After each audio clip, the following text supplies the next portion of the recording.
Hey y'all, and welcome back to Sweet Pea and Peonies Designs. I'm Jennifer, and in today's video we're going to do things a little bit different than we normally do. Normally I show you a video from start to end, but in today's video I'm going to show you how to properly sand and prep your tumbler so all your glitter and epoxy layers that you put on top of it will adhere correctly. So this is my craft room. Ignore the toilet paper and paper towels. This is where I work and this is what we're working with. So welcome to my craft room and let's go ahead and get started. Okay y'all, so we are starting out with a 30-ounce skinny straight from Craft Haven. You can see that it is very shiny. It has a nice finish on it. That is because the factory puts a factory coating on top of it to help resist any scratches. We want to go ahead and sand that and scuff it up so that way our paint that we're going to put on it will adhere correctly. So I am using a 60 grit sanding block. I prefer using the blocks instead of the paper. It just gives me something nice to grab onto, but that's all personal preference. So if you'd rather use sanding paper or sandpaper, you are more than welcome to do that. I like using the higher grit because then I know that it is scuffed up. So let's go ahead and scuff this up.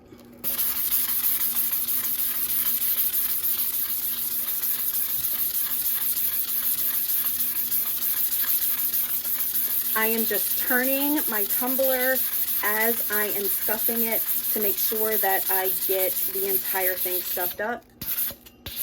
I am also focusing on the rim of the tumbler and the bottom. All right, at this point, I am now smelling stainless steel from scuffing it up, which tells me that I am getting rid of that factory coating. I'm gonna go ahead and do the entire thing over again because I'm extra and I wanna make sure that it's nice and scuffed up. So let me go ahead and do that.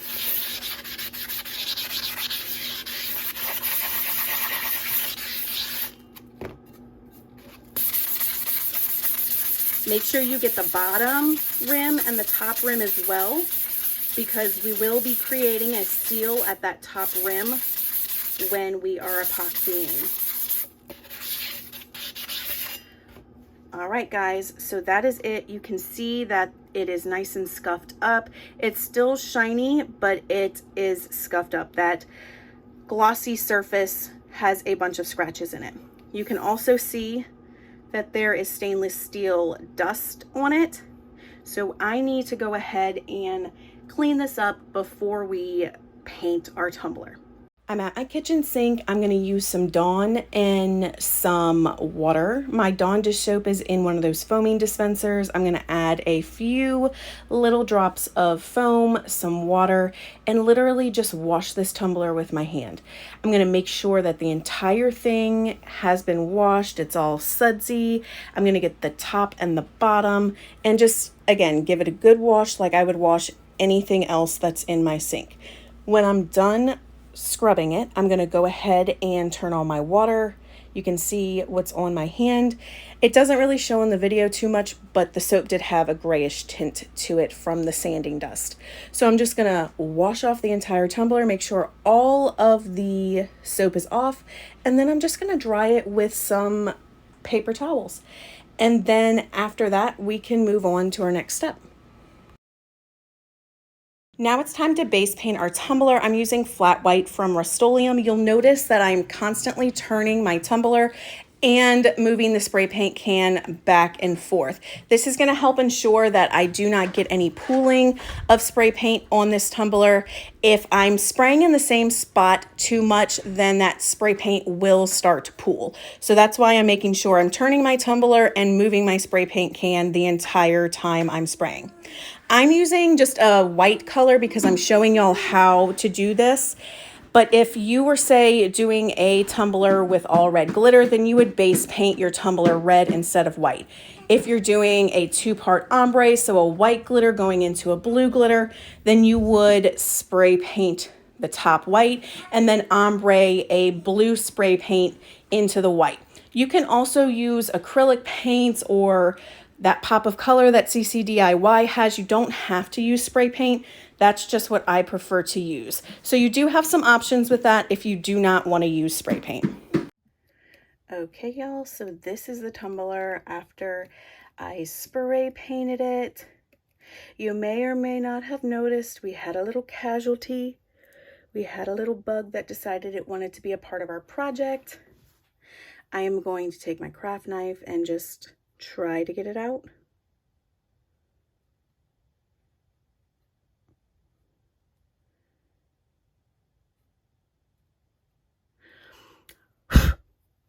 Well,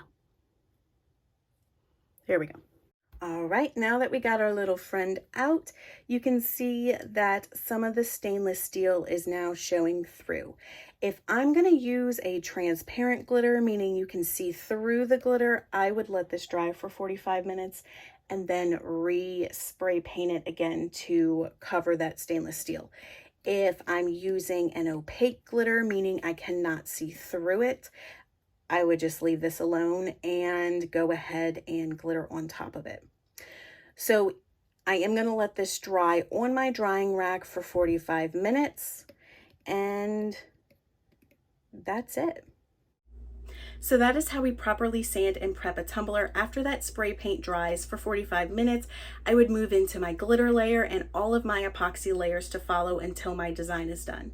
So this video is being posted on Wednesday, which is not my normal day to post. Normally that's Saturday, where I show you a tumbler design from beginning to end, but I really like the idea of doing these shorter videos on Wednesday, kind of like bringing you back to the basics of glitter tumblers, kind of like a beginner's guide to tumbler making. So be on the lookout on Wednesdays for those types of videos, and Saturday will be our normal tumbler design videos. If you got some information from this video and you liked it, please let me know by giving me a big thumbs up, commenting, and hitting the subscribe button. Don't forget to hit that notification bell so you never miss another video from me. I hope you'll have a wonderful day. I cannot wait to see you on Saturday. Bye.